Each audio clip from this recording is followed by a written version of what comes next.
Well, hey, Taurus, how about a reading from your metal dog? It has been a couple months. I put a door in back there.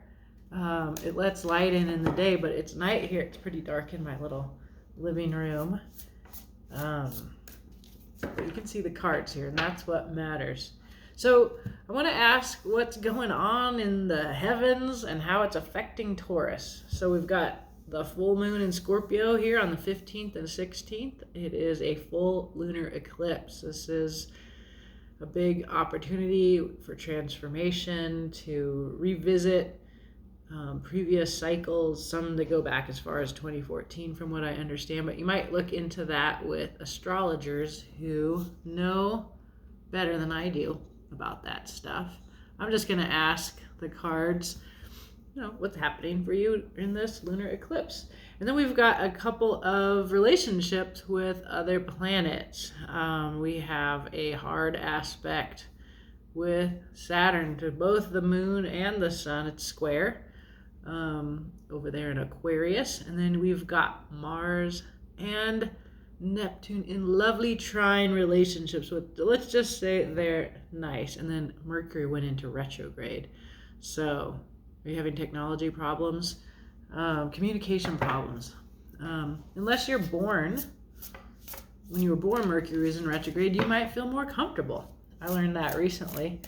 I have Venus in retrograde, so I supposedly am more comfortable then. We shall see. I haven't gone through a retrograde in Venus since I learned that. Okay, I'm going to pull first a card, overall full moon vibe for Taurus. And we get the Hierophant. I think this is your card, Taurus. Structural power.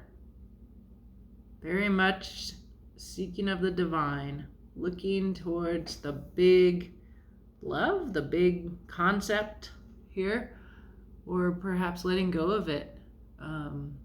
We can see that there is this focal point, and then there is an alternative one here, and there's a little U. Okay.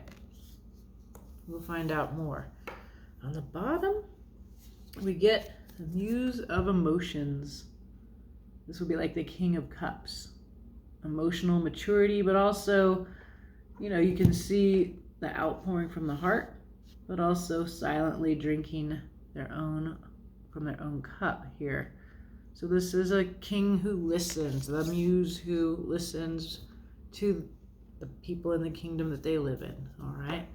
In addition, the very uncomfortable Muse of Voices. This is a feeling of being trapped, when in fact, if you actually look around, you can walk right out of this. Interesting. Okay, well, let's see what's going on. We're going to put a card down on the table for every planet and then clarify. So we got 4 planets. If we feel dissatisfied at the end of that, we will do one more thing, like ask about the future or something. But let's just see. Okay, so first we're going to ask about Saturn. What's Mars bringing? What's Neptune bringing? And what's Mercury got all mixed up for you here? Okay. So, Saturn. It feels like I want to cut this deck. All right. Saturn wants you, is bringing this in for you. The King of Wands.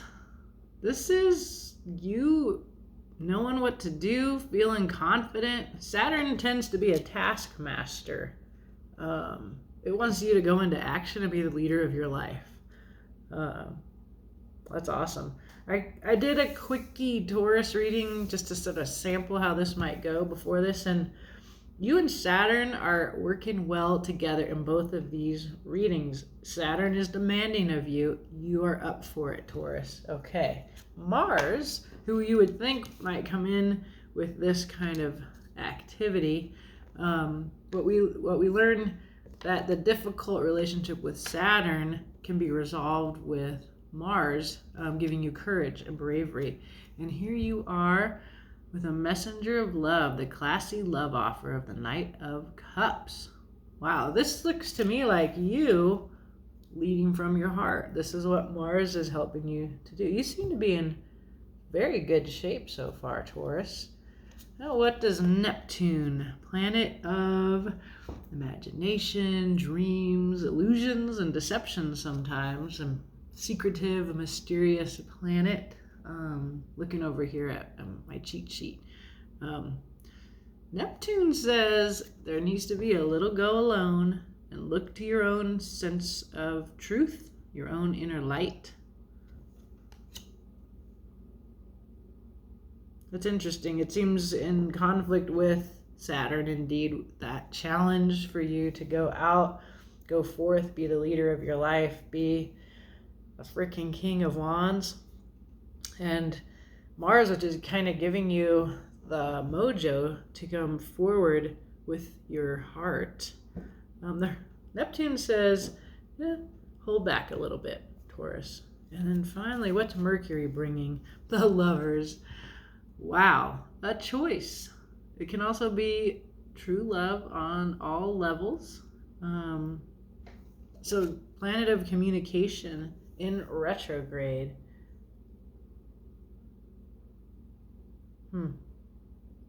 Yeah, because we have the sense of the Hierophant, which is this big divine force, as well as the King of Cups, or the Muse of Emotions. Here, people outpouring their heart, keeping their mouths quiet, but this kind of suffering, the only kind of difficulty is actually this card here. All of your other cards are fantastic. You have a false sense of being trapped. You're captivated by your mind that gives you this delusion. That's probably why Neptune says Hermit a little bit here. What's underlying for this deck? A 10 of Pentacles. Yeah. So you're just being real practical. This is why you and Saturn are actually not having a conflict. You are going about in a very practical way, securing your kingdom. But there is a little something that you're keeping back here. There's your Hermit secretiveness. This is the feeling of dishonesty. Yeah, so that's underlying here as well. And there's a choice that Mercury is bringing in for you, perhaps on whether to open up or not. Let's clarify. All right, so first of all, Saturn says, King of Wands, be the leader, alpha energy, really powerful, creative, the agent. This to me has to do with you building and securing your kingdom, this 10 of Pentacles.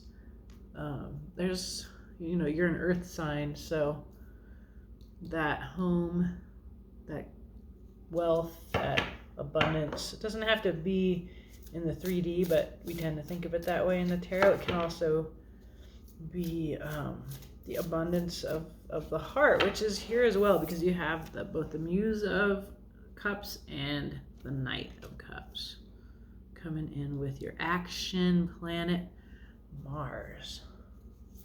Mars did go through a transformation recently, traveling along with Venus and hanging out a couple times with Pluto. But let's see. Let's check in with Saturn. What's going on with the King of Wands, Taurus? Magician. Yeah, there's a lot of power here, being able to manifest the world that you want to live in. What do you see you going about this good work, my friend? What else? Like there's two cards there. There's your Lovers. You're not getting out of this without dealing with the Lovers, apparently. Are you manifesting the Lovers? Because it's also a soulmate connection from childhood, or there's some inner child work here. It looks like you're working on, you're putting in some work. You're being the leader of your life. You're being awesome with the guidance of Saturn, who is the taskmaster. And you're not scared. You're like the honey badger with Saturn here. You're like, I'm the magician, I'm the lovers, I'm in the Six of Cups. This looks very much about preparing yourself and making yourself ready for relationship with others. Really deeply spiritual, soul connected relationship. It looks like that's what you're manifesting, Taurus. That's interesting. I can't deny it because the lovers are here twice. Let's see what else is happening. And also you have the classy love offer here brought in by Mars. A lot of planets, because of Scorpio, a lot of astrological signs are thinking about relationships right now. That's a part of this full moon. It looks like you are too, and it looks like Mars is giving you the courage to come from your heart and offer messages from your heart. Let's see what else. There's the truth. Mars is giving you the courage to speak the truth of your heart bravely. In an act of healing and wish fulfillment. The Star.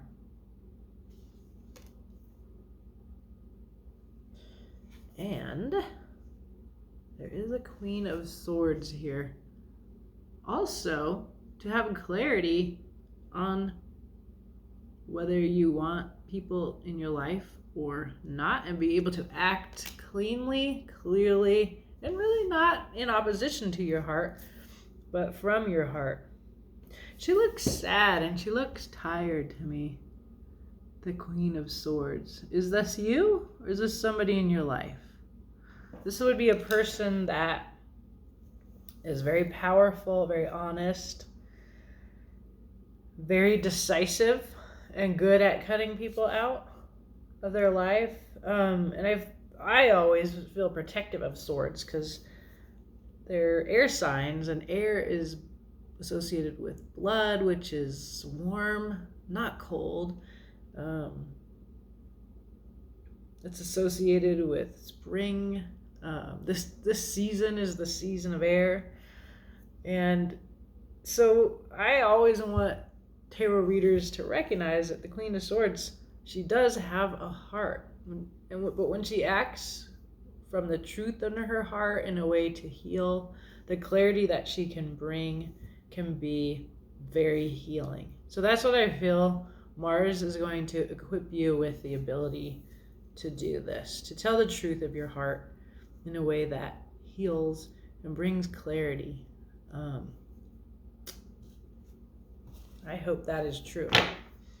Okay, looking at, I say that because of a Taurus friend of mine. I would love to know what is going on with. Okay, the Hermit. This is how Neptune is helping you. Neptune is like, okay, but then you need some time with you, with your truth. So what else? The Hermit. A Virgo card. Okay, come on, cardlets. These are thick ones. The Fool.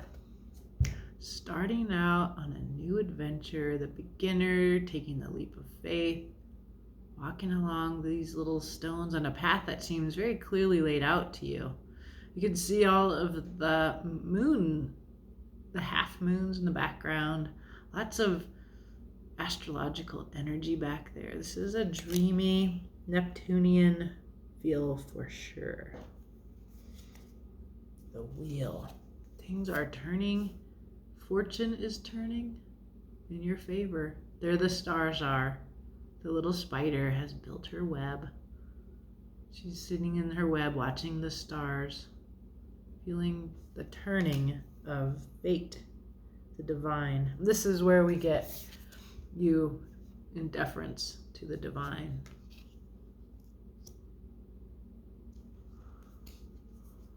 And finally, a Nine of Pentacles. This is another message about being alone, making your own home, turning to your inner wisdom, represented there by the falcon.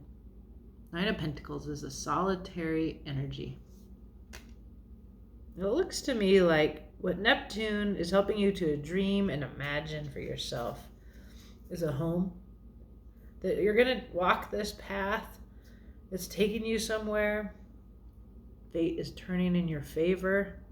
And then you make a beautiful life for yourself, right? That recalls this sort of overall energy that we saw here. So I think Neptune is causing you to go inward to look for this dream. It's a dream. It could be an illusion because it's Neptune, but it's definitely one. Neptune brings us into a spiritual relationship. It is the most spiritual planet, I learn. And so to see the divine at work here in this fantasy, this hope, this dream that you have, it makes really good sense. Okay, so the Lovers, coming back to what Saturn in that difficult aspect is challenging you to do here. To take leadership, to know that you actually have the power of the magician in your relationships. And that you can choose the Lovers. Not everybody chooses the Lovers. It's a big choice to say yes to a connection that's on all levels, soul, heart, intellect, body, all the levels. And that's why if you don't choose it, and you don't, that would be typical. It looks to me like Saturn's putting a little bit of a challenge for you here in the realm of relationships. Part of this Lover's relationship is that it feels like this. It feels like a Six of Cups, like being kids together. It's really fun and light.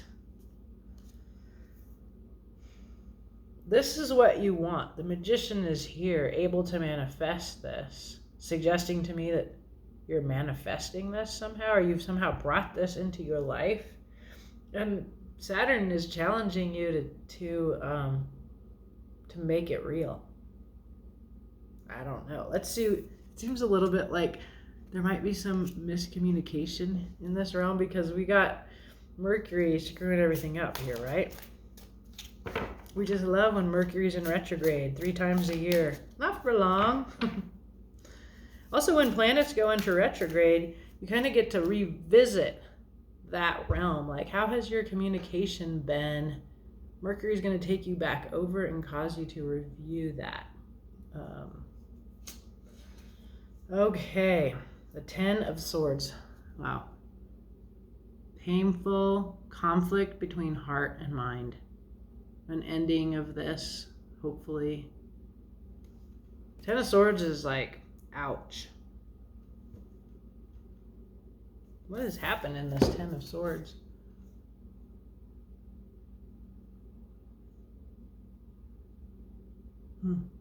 There's all this violence from the mind. And this person is feeling regret. It actually makes me think of a 7 of Swords. Like lying, like a mind battle. It's just like all this turmoil. You can see kind of a ghost here. And this person sad. Regretful. You can see the skull. There's an ending. This is the end of that battle, which is a relief. There's a new day after the 10 of Swords, but it hasn't been easy. That's the understatement of the year. It's been incredibly painful. It's usually like a body stabbed 10 times. Like, can only take so much. But here we have wish fulfillment. Pretty solitary again. Doesn't mean you had to be alone, but it does show you after this 10 of Swords, alone, finding your emotional fulfillment, your wish fulfillment with yourself. It's a lovely swimming hole under this tree by herself. Much like this 9 of Pentacles, solitary energy that we just saw. On the table, it looks like this. It looks like this person and this person are 2 different people to me. This one's very content on her own. This one has come through something. Something hard, painful. haunting. Transformative too, with the death's head there. And finally, we get the Two of Pentacles. Balance. Slippery. It always seems like she's climbing up those ice cubes. I noticed that she feels naked. It's vulnerable. She's out there in the night. She's got 2 moons. Did I say icicles? I mean ice cubes. I always think of it as slippery. It's a challenging balancing act in a Two of Pentacles. So the choice that you actually have is the Lover's choice. Is that you have this pain that you have to get over in order to find your wish fulfillment. And there's a balance between what has happened in the past that hurt and your own wish fulfillment under the Lovers, right? You have to grieve your losses. You have to feel that pain. This is solitary. And I feel like you clearly need to spend some time with you before you get to this. But there's Mercury, retrograde, confusion. You're going to revisit how your Ten of Swords story is in conflict, or is, you're going like this with that and your wish fulfillment in the Nine of Cups. So there's the choice. What are you going to focus on?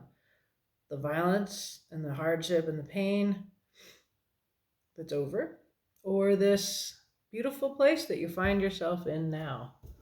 On the bottom, we see the Queen of Wands. That's it. Queen of Wands. You may notice that she is the perfect counterpart of this guy, the King of Wands. She is looking good, very sexy, very much has the power of the law of attraction. She's got her little black cat always. She is like the magician, able to make the world that she wants to live in real.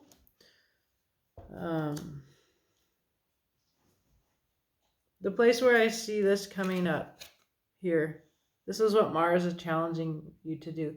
Tell the truth, bring clarity here and healing. That's the action that you're provoked to take. Neptune takes you into your dreams, this path. If the world turns in your favor, you'll make this lovely home. You have a vision for yourself.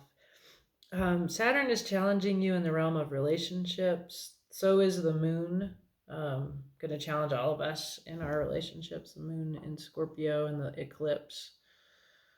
It looks to me like you're supposed to look into your past relationships or your childhood in some way.